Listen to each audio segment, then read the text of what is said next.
I would like to greet the Bengu family, led by Umama, and all the children, the grandchildren, and then the entire Ngulusi family.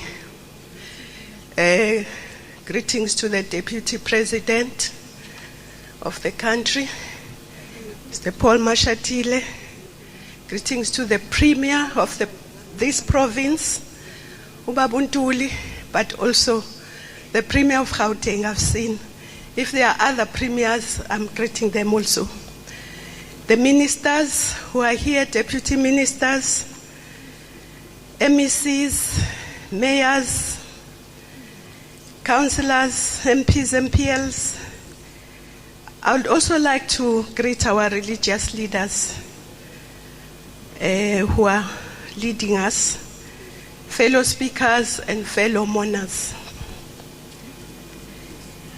It is with great honor and humility that I speak at the farewell of such a colossus as Professor Sibusiso Bengu.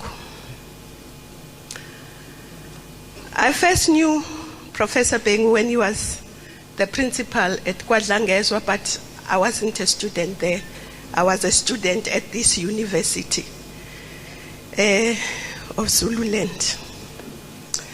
But in 1994, we became colleagues in cabinet. Of course, he was one of the most experienced, most educated. He had been at the helm of very important institutions. But he started transforming education before 1994. As the KwaZulu-Natal students would attest, Forte, and many others. So in the struggle, he was already transforming education. But in cabinet, if you go and read the first speech that President Mandela did in Parliament, he said in the first 100 days, there must be free health for children under 6 and pregnant women. But he also said there must be school feeding. So it means it was Minister Bengu who had to deal with, I had to deal with some. So we had arguments about who should do the school feeding. Because in one sense, it's a health issue, nutrition. But in another, it's done at school. So it's an education matter. I don't know whether those who were there would remember those arguments. To the extent that the initial feeding was done by health. Because education was saying, well, it's a health issue. But we said, okay, we will take it and hand it back to you because we don't think it should be done by health. But after long discussions, we agreed that we will start so that we don't miss the 100 days. Health will start the feeding, and then later, education took it over. But what was remarkable to me about Professor Bengu was his humility. He was the most experienced, as I said, but there wasn't a tinge of arrogance in him. He was approachable, humble, but profound. You would go to him with an issue, even bounce your ideas. There are things I can't say because they were cabinet related, but you could go to him, bounce your ideas, and he would be very supportive, but he would also counsel you. And I found that very useful, being in Parliament and Cabinet for the first time. He was one of the people I looked up to. And he was one of the people I would say I wish I could live my life in that way, disciplined, with humility, integrity, ethical. So he was a good example.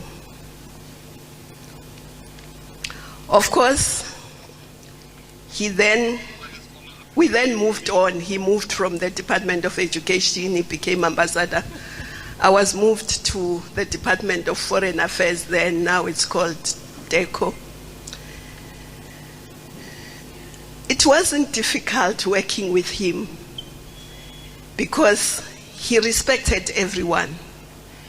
You wouldn't be afraid that, oh, how am I going to discuss with this ambassador because he's more experienced than me, he's older than me.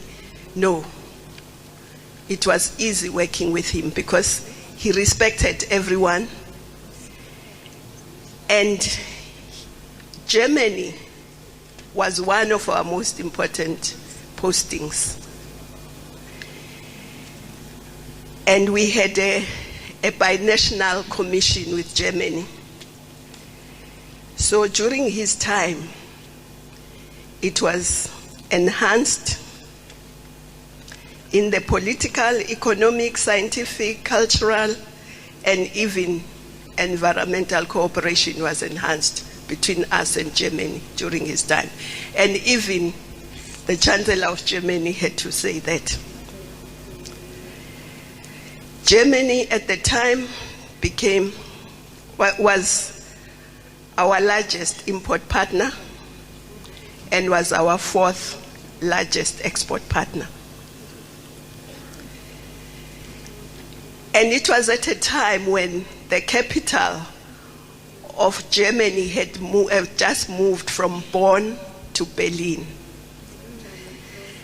And he worked very hard to make sure that our relations with Germany grow from strength to strength.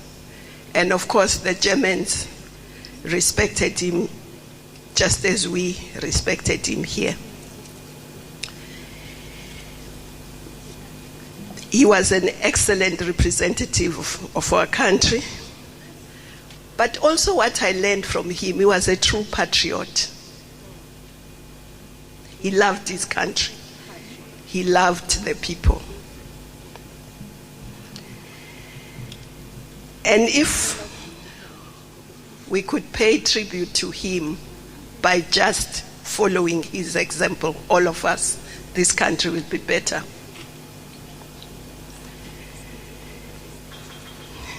And I agree with former Minister Zweli. Decolonizing the mind was what he believed in. But if your mind is not decolonized, who needs a prison to put you?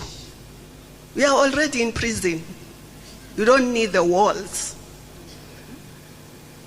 So decolonizing the mind is critical for our liberation.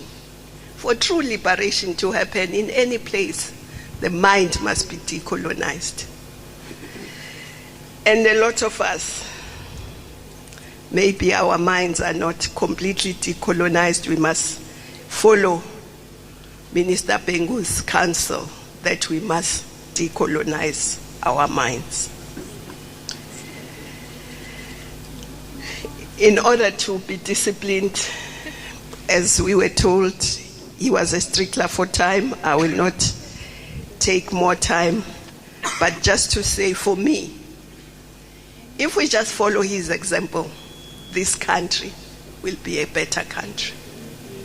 All of us, across political parties, across religious, across all sectors.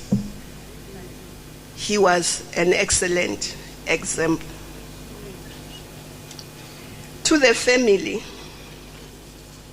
I would like to say, let him rest in peace.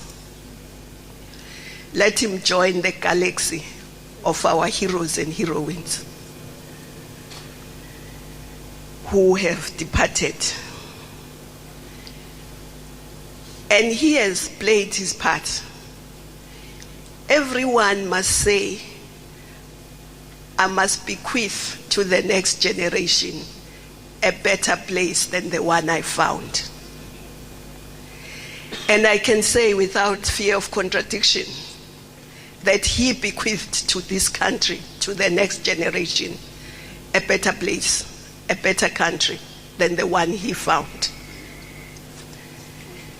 So let him rest in peace, let him join our heroes and heroines.